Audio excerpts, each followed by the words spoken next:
이제 사도들이 복음 전하고 잡혀가고 또 옥에도 들어가고 하는 일을 계속해서 반복하게 됩니다. 그래서 결론적으로 우리가 잘 아는 대로 사도들 가운데에서 이제 요한을 빼고는 전부 다 순교하게 됩니다. 사도 요한은 그 에베소 지역에서 목회를 하고 그 에베소 지역에서 목회하면서 그가 가장 강조했던 것이 뭐냐면은 요겁니다. 뭡니까?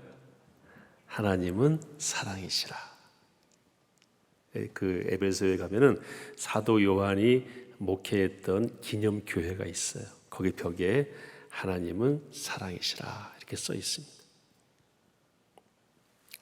그 앞부분에 이제 계속해서 어려움이 시작되는 앞부분에 나오는 장면입니다.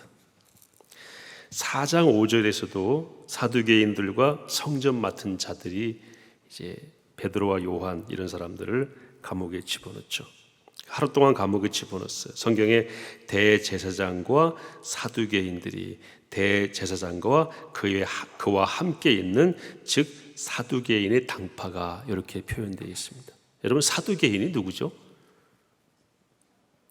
그 구약에 나오는 다윗이 세웠던 사독이라고 하는 제사장이 있었죠. 그 가문의 후손들이에요. 그러니까 대제사장과 그 옆에 그와 함께 있는 사람이라는 뜻은 같은 그 레위 지파 중에서도 같은 역할을 맡은 사람이라는 뜻이에요. 그 사람들이 바리새인과 더불어서 공회를 만들어요. 그 공회는 산헤드린 공회. 오늘도 공회라는 표현이 나오잖아요.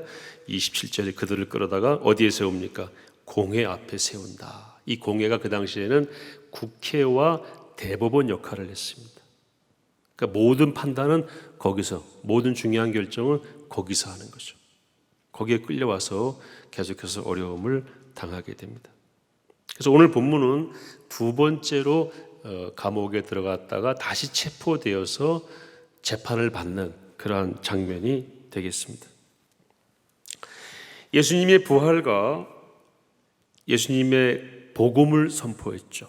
그리고 사도들이 예수님의 능력에, 성령의 능력에 힘입어서 병도 고치고 귀신도 쫓아내고 사람들이 그 비천한 출신이었던 사도들에게 막 몰려드니까 성경에 나오는 표현들을 조합해서 말씀을 드리면 이 사람들이 화도 나고 시기도 나고 자기들이 죽인 예수를 죽인 것이 잘못이라는 게 드러나니까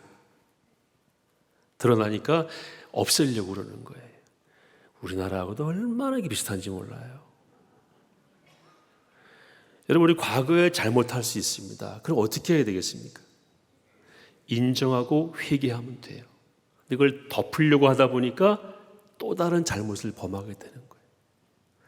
그걸 정당화하기 위해서 그게 잘못이라는 걸 드러나는 걸 두려워하게 되고 그런 상황에 대해서 또다시 억압을 하게 되니까 또 죄를 짓는 거예요. 개인적으로도 마찬가지입니다. 이따 제가 뒷부분을 말씀드리겠지만 한국 교회, 한국 사회, 한국 가정이 같이 하나님 앞에서 회개할 게 있어요. 그 회개하고 새 출발하면 됩니다. 이 사람들은 오늘 성경에 딱 나오죠. 뭐라고 나와 있습니까? 28절에 너희 가르침을 예루살렘에 가득하게 하니 이 사람의 피를 우리에게로 돌리고자 함이로다. 무슨 말입니까? 예수가 흘린 피의 책임을 우리에게 돌리려고 하는 거다. 왜요? 예수님 죽인 게 잘못됐다는 게 증명되고 있잖아요. 그러니까 이 2000년 전이나 지금이나 이 죄는 똑같습니다. 감옥에 들어갔는데 5장 19절에 우리가 읽지 않았습니다마는 그날 밤에 감옥에 들어간 그날 밤에 천사가 와서 빼내줍니다. 감옥을 다 비워버려요. 그리고 밤에 구해줬는데 새벽에 이 사람들이 성전에 가서 벌써 하나님의 말씀을 전하고 있어요. 오늘 성경에는 다시 똑같이 가르치고 있다고 말씀하고 있어요. 가서 성전에 가서 이 생명의 말씀을 다 백성에게 말하라 하시면서 천사가 이 제자들을 꺼내줍니다. 그 새벽에 가서 설교하고 전도하고 복음 전했다는 장면이 21절에 나옵니다. 그래서 옥에 가서 데리고 와라 재판하게 그랬더니 가서 보고 어휴 다 없어졌는데요. 어디 있어? 벌써 성전에 와서 또다시 예수에 대해서 가르치고 있습니다. 그럼 잡아와. 잡아오라 그래. 지금 신문하는 내용이 우리가 읽은 본문이고 거기에 대답하는 내용이 우리가 읽은 본문이 되겠습니다. 두 가지 교훈을 나누고 싶습니다. 첫째는 우리도 과거에는 어떤 형태로든 감옥에 있었던 자들이다. 무슨 말이냐면은 사상의 감옥, 그 다음에 구원받지 못한 백성들이 갈 수밖에 없는 영원한 심판과 지옥의 감옥. 우리가 선하게 살았던 악하게 살았던 과거에는 다 사탄의 종이었고 성경에 분명히 말씀하시길 우리는 마귀에서 난 자들이다. 마귀의 자녀였어요. 제가 어릴 때만 해도요 그렇게 고사를 많이 지냈어요. 저희 집에 큰 트럭이 2대가 있었는데요, 저희 아버지가 트럭이 나갔다가 들어올 때까지 저희 아버지 어머니가 잠을 못 주무시는 거예요. 왜 그렇습니까? 겁이 나서. 40년 전에 강원도 길 아시죠? 100% 자갈길. 진부령은 단일로 기억나시는 분들이 계실 거예요. 차 한 대 넘으면 또 그 다음 차 한 대 넘어가고. 사고도 많았어요. 완전히 사탄에게 사로잡혀서 조금의 움직임도 사탄에게 잘못 보일까 봐. 그 저희 친구들 형들이 바닷가에 고기 잡으러 나가다가 죄송합니다, 여자를 만나면은 재수 없다고 배 못 탔습니다. 제가 한번 말씀드린 적이 있어요. 그래서 여자들이 안 다니는 골목으로 바닷가로 나갔습니다. 그러다 어쩌다 거기서 만나면 도저히 못 나가는 거예요. 왜? 무서워서. 왜 그렇습니까? 사탄에게 완전히 사로잡힌 거죠. 근데 우리는 거기서 구해내짐을 받은 자들입니다. 하나님께서 우리도 감옥에서 꺼내주신 거예요. 그래서 여러분, 꺼내짐 받은 사람들의 모임을 뭐라고 그러죠? 여기 모여 계시잖아요. 교회라고 하잖아요. 교회의 헬라어 원어가 에클레시아는 밖으로 꺼내다라는 뜻이에요. 출애굽도 밖으로 꺼내다. 그래서 교회라는 말의 의미를 이렇게 풀어 설명하죠. 하나님께서 꺼내 놓으신 사람들의 모임이다. 선택해서 꺼내 놓으신 사람들의 모임이다.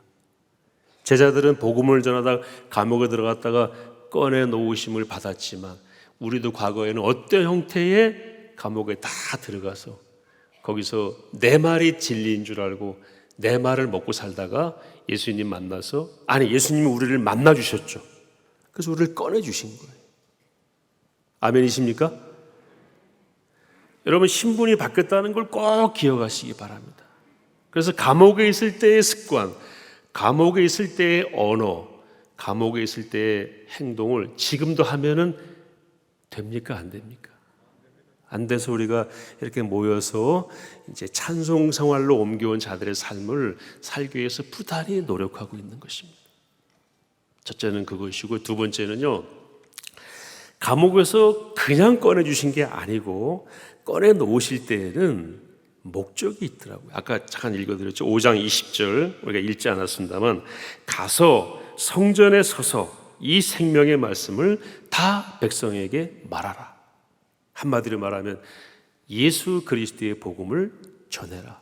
예수님이 너희에게 맡겨주신 사명이 있잖아요. 사도행전 1장 8절, 마태복음 28장에 예수님께서 마지막으로 하신 말씀, 승천하시기 전에 하신 말씀, 생전에 하신 그 말씀, 남겨놓으신 예수님의 그 사역. 예수님은 3년의 공생애를 하셨지만 나머지 사역은 우리에게 맡겨주신 거거든요. 내가 맡긴 그 사명을 감당해라. 구체적으로 말씀드리면 오늘의 경우에는 성전에 서서 이 생명의 말씀을 다 백성에게 말하라. 한마디로 말하면 예수를 증명해라. 여러분, 감옥에 있는 사람들은 누구를 증명합니까? 자기를 증명합니다. 감옥 가면 그거 아시죠? 더 센 죄인이 높다는 거. 너 사람 몇 명 죽였어? 1명? 야, 나는 5명이야. 내 밑으로 와. 그런 거잖아요. 감옥은 누굴 증명합니까? 자기를 증명합니다. 감옥에 나오는 사람도 누구를 증명합니까? 예수님을 증명하는 거예요. 그러라고 꺼내놓으신 겁니다. 그래서 이제 우리의 삶은 누구를 증명하는 삶이 되어야 됩니까? 예수님을 증명하는 삶이 돼요. 지금도 나를 증명하려고 애쓰는 사람은 여전히 감옥 같은 삶을 살고 계시는 겁니다. 교회는 거기서 꺼내심 받은 사람들이 새로운 사명으로 모인 각자의 공동체가 교회인 것입니다. 제사장이 말했어요. 막 다그치면서 우리가 이 이름으로 사람을 가르치지 말라고 엄금했는데 왜 너희 가르침으로 예루살렘을 가득하게 하느냐? 그랬더니 뭐라고 말합니까? 사람보다 하나님께 순종하는 것이 마땅하다. 5장 29절 우리 같이 한번 읽을까요? 시작. 베드로와 사도들이 대답하여 이르되 5장 29절입니다. 시작. 베드로와 사도들이 대답하여 이르되 사람보다 하나님께 순종하는 것이 마땅하니라. 30절 30절입니다. 시작. 너희가 나무에 달아 죽인 예수를 우리 조상의 하나님이 살리시고 이스라엘에게 회개함과 죄 사함을 주시려고 그를 오른손으로 높이사 임금과 구주로 삼으셨느니라. 32절 시작. 우리는 이 일의 증인이요 하나님이 자기에게 순종하는 사람들에게 주신 성령도 그러하니라 하더라. 우리가 이 일에 뭡니까? 증인이요. 나는 누구를 증명한다? 예수님의 삶과 사역과 구원을 증명한다. 그거 하라고 꺼내 놓으신 거죠. 오늘 꼭 기억하시길 바랍니다. 하나님은 우리를 꺼내 놓으셨습니다. 꺼내 놓으셨을 때에는 뭐 하라고 꺼내 놓으셨어요? 너를 증명하는 삶을 살아라가 아니라 예수님을 증명하는 삶을 살아라. 여기에 대해 사도들이 타협하지 않았어요. 하나님의 말씀 듣는 것과 너희 말 듣는 것, 우리는 하나님 말씀을 듣겠다. 4장에서도 너희 말을 듣는 것이 하나님의 말씀을 듣는 것보다 옳은가 판단하라 하면서 베드로와 요한이 풀려나자마자 복음을 전해가지고 엄청난 부흥이 4장에서도 보면은 나타나는 것을 알 수가 있습니다. 사람들이 재밌는 거는요, 아까 말씀드렸죠. 공회는 최고의 권력 집단입니다. 바리새인과 사두개인 거기다 대제사장까지 포함이 돼가지고 이스라엘에서는 그 당시에 최고의 권력기관인데 성경 보시면요, 그들이 제자들을 두려워하고 백성들을 두려워합니다. 우리가 믿음으로 딱 무장하고요, 담임 목사님이 요즘 그 화면에도 많이 나오죠, 뉴스에. 그때 뭐라고 그러셨죠? 사자 같은 양이라고 그랬습니까? 양 같은 사자. 그렇게 복음으로 무장하고 딱 나서면은요, 세상이 우리를 두려워합니다. 근데 우리가 세상을 무서워하면은 세상이 우리를 우습게 합니다. 그리고 예수 믿는 사람은요, 예수님 외에는 두려울 게 없습니다. 그렇게 살라고 오늘 말씀이 우리에게 도전하고 있는 것입니다. 제가 지난 토요일 날 토빗의 그 김지연 약사 말씀을 드리면서 굉장히 많은 불편함이 있었어요. 저는 그 포스터 기억납니다. 가족계획 포스터. 우리 이발소에도 붙어있고 그랬거든요. 우리 앞집 이발소에도. 둘만 낳아 잘 기르자. 나중에 둘도 많다. 차범근 전 감독이 하나 둘이 셋째잖아요. 처음에 하나 낳고 차둘이 나와가 둘이 했다가 할 수 없이 하나 또 나와 셋째를 줬어요. 근데 그 가족이 원래 하나 낳았을 때 포스터에 나왔던 걸 제가 기억합니다. 그리고 갑자기 가족 계획이 없어져가지고 왜 없어졌나 했더니 어떤 분이 그러더라고요. 가족 계획 추진하던 사람이 자기 아이가 교통사고로 죽었대요. 그래서 야, 하나 낳으면 안 되겠다. 적어도 셋은 낳아야 되겠다 해서 폐지했다라고는 우스갯소리가 나왔는데 뭐 그건 아닌 것 같고, 어쨌든 가족교육이 한 20년 가까이, 남자분들은 예비훈련 갔다가 뭐 수술 받으면 바로 집으로 돌려보내주니까 재미 삼아서 수술 받고 막 그랬잖아요. 그리고 둘, 셋 아이 가지면은 동네에서 막 창피를 줘가지고 낙태도 많이 했죠. 지금도 우리나라 100만 명 이상의 태아가 태어나지 못하고 죽습니다. 이거 우리가 회개해야 됩니다. 이거 그냥 싹 닦고 넘어갈 일이 아니에요. 이거 회개하고 새롭게 출발하겠습니다. 이거 회개하지 않는 사람들이 하는 일이 뭐냐면 낙태가 뭐 어때서라고 바리새인 사두개인들이 했던 일과 똑같은 주장을 하는 거예요. 여러분, 개인적으로 이 부분은 하나님 앞에서 가정별로 다 정리하고 가슴을 치면서 눈물 흘리고 하나님께 나갈 수 있기를 바랍니다. 과거에 제가 돌아보니까 대한민국 자체가 하나님 말씀에 순종하는 게 옳은가, 우리의 결정에 순종하는 게 옳은가에서 후자를 택했더라고요. 그때 부끄러웠던 건 교회가 무슨 말을 했는가 들리지가 않습니다. 앞으로는 그러면 안 됩니다. 앞으로 교회는 분명한 기준을 가진 하나님께로부터 구함을 받아서 선택받은 자들의 모임이기 때문에 이런 질문이 있을 때마다 하나님께 순종하는 것이 옳은가, 사람의 말에 순종하는 것이 옳은가 할 때 분명한 입장을 정하는 교회와 우리 각 그리스도인이 되어야 할 줄로 믿습니다. 그렇게 못한 과거는 어떻게 하면 된다고요? 바리새인 사두개인처럼 자기의 과거를 합리화하기 위해서 회개하지 않고 오히려 진리를 말하는 사람들을 억압하면 안 되고, 회개하고 눈물 흘리고 제가 몰랐습니다. 대한민국이 몰랐습니다. 그때 대통령이 몰랐습니다.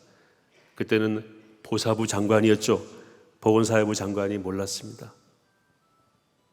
회개하고 가야 되는 것입니다. 성경은 뭐라고 말씀하고 있습니까? 하나님께 순종하는 것이 맞는가? 사람에게 순종하는 것이 맞는가? 하나님께 순종하는 것이 맞죠. 하나님은 뭐라고 말씀하셨습니까? 생육하고 번성하라, 땅에 충만하라, 다스리라, 정복하라. 저는 그때 그 말씀으로 한국교회가 맞섰어야 된다고 생각합니다. 그러면 지금 와서 사람들이 뭐라고 그러겠어요? 이야, 교회가 옳았었다. 역시 교회구나.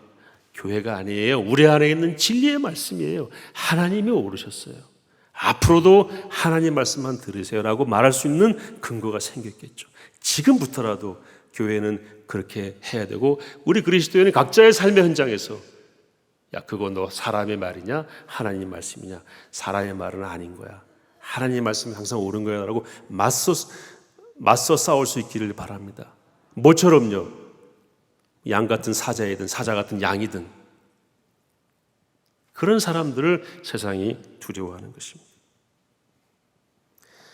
제가 조사를 한번 해봤어요. 2006년부터, 그러니까 노무현 대통령 때부터 이명박, 박근혜, 문재인 네 분 대통령이 지나가는 16년 동안에 정부가요 380조 원을 썼대요. 어디에? 저출산 막기 위해서, 아이 집 많이 낳으라고. 16년 동안요 얼마 썼다고요? 제가 정확하게 찾아온 거예요. 380조 원을 썼대요. 그러니까 16년 오랜 기간 동안 이렇게 380조 원을 쓰고 정부의 모든 기능들이 저출산을 막기 위해서 아이 많이 낳으라고 했는데, 결과를 제가 알려드릴게요. 2020년에 합계 출산율, 한 가정당 출산율이 한 명이 안 됐어요. 0.84명. 언제요? 2020년. 2년 지난 올해 0.7명으로 또 줄었습니다. 그러니까 대한민국 역사상 가정당 출산율이 가장 낮은 곳을 향해서 가고 있어요. 얼마를 썼는데요? 380조예요. 380조를 만 원짜리로 바꿔서 채우면 아마 여기 꽉 차고도 모자랄 거예요. 그렇게 많은 돈을 정부 조직이 들어가서 돈을 썼는데 안 되는 거예요. 왜 안 됩니까? 생육하고 번성하여 땅에 충만하라. 이 말씀이 스며드는 걸 한쪽에서 막아놓고 돈을 풀어서 아이를 낳으라 그러니까 낳겠어요? 세상의 가치관은 성경과 정반대쪽으로 가도록 한쪽에서는 부추기면서 한쪽에서는 성경적 가치관으로만 가능한 아이를 낳으라 그러면 낳겠어요? 제가 어제 국제 엠네스티라고 하는 인권단체, 아주 유명한 인권단체죠. 거기에 홈페이지에 들어가서 보다가 정말 깜짝 놀랐어요. 여러분, 엠네스티는 인권을 다루는 세계적인 단체입니다. 여러분 잘 아시는 김대중 대통령 관련해서도 엠네스티가 많이 애를 썼고, 대한민국이 어려울 때 고문 이런 것들에 대해서도 엠네스티가 많이 역할을 해서 우리나라가 많이 좋아지는 일에 분명히 일을 했어요. 근데 그 엠네스티 홈페이지에 보다 보니까 뭐가 나오냐면 폴란드의 한 여인을 구명하자는 그 운동을 하고 있더라고요. 구명 운동의 내용이 뭐냐 보니까 임신 중단 운동을 하다가 폴란드 법에 의해서 이 사람이 지금 처벌을 받게 됐다는 거예요. 여러분, 임신 중단이 뭐죠? 굉장히 아름다운 표현이죠. 낙태예요, 낙태. 이 사람들은요, 죄스러운 행동을 아주 아름답게 표현하는 탁월한 기술이 있어요. 여러분, 임신 중단은 누가 원하는 것입니까? 성경이 원하는 것입니까? 사람이 원하는 것입니까? 사람이 원하는 것이죠. 제가 숫자를 보니까 한국에서는 한 600명 정도가 거기에 사인을 했더라고요. 지난번에 말씀드린 대로 미친 사람들이죠. 한쪽에서는 아이 낳게 해달라고 380조 원을 쓰면서 한쪽에서는 그 임신한 아이를 빨리 없애라고 그 운동을 하고, 그 법에 어긋나니까 처벌받아야 돼, 그 처벌받지 않게 해달라고 또 구명운동을 하고. 그래서 하나님을 떠난 자들이 만드는 역사는 맨날 뭡니까? 헝클어지게 돼 있어요. 실타래가 헝클어져 있듯이 답이 없습니다. 답은 무엇입니까? 하나님 말씀에 순종하는 것입니다. 오늘 말씀 뒤에 가말리엘이라고 하는 사람이 나와요. 가말리엘은 사람 이름이죠. 가말리엘에 대한 내용은 여기 잠깐 나오지만 사도 바울이 자기를 소개할 때 나는 가말리엘의 제자였다라고 얘기를 해요. 제가 가말리엘이라고 하는 다른 자료를 찾아보니까 그 당시에 가장 존경받는 율법 학자였어요. 가장 먼저 학당에 나와서 문을 열고 맨 나중에 나갔다고 그랬습니다. 그리고 그분이 지나가면 동네 사람들이 다 고개를 숙이고 예를 표했다 하는 사람이 가말리엘입니다. 이 사람이 사람들에게 얘기하죠. 야, 그 사도들에 대해서 뭐라 하지 마라. 좀 기다려보자. 우리가 과거에 보지 않았냐? 드다라고 하는 사람이 400명의 자객을 모아가지고 돌아다니다가 결국 망하고 죽지 않았냐? 또 다른 사례도 있지 않느냐? 지켜보면 하나님께로부터 온 것이면은 우리가 막을 수 없고, 저들에게서 나온 것이라면 저들은 소멸될 것이다. 하나님께로부터 나온 건데 우리가 막게 되면 그건 하나님을 대적하는 것이야. 그러니까 지켜보자. 조심해야 돼. 뭘 조심하자는 겁니까? 혹시나 우리가 사람의 뜻으로 하나님의 뜻을 대적할까 조심하자. 이렇게 가말리엘이 말해. 굉장히 지혜로운 조언을 하고 있는 것이죠. 이런 분이 스승입니다. 사랑하는 우리 포에버 어르신들, 이런 관점으로 시대의 스승이 되어주시기를 부탁드립니다. 그걸 위해서 하나님이 우리를 풀어놓으셨어요. 오늘 여기 모아주신 겁니다. 그냥 살라고 모아주신 게 아니에요. 뭐 되라고 모아주신 거라고요? 스승 되시라고. 영적인 스승. 어떤 스승입니까? 혹시나 우리가 하나님의 뜻을 대적할까 두렵다. 한번 지켜보자. 하나님의 뜻은 절대 대적하면 안 된다. 이렇게 중심을 잡고 개인뿐만 아니라 가정과 또 우리 교회, 대한민국 공동체를 영적으로 잘 지켜내시는 스승이 되시기를 축복합니다.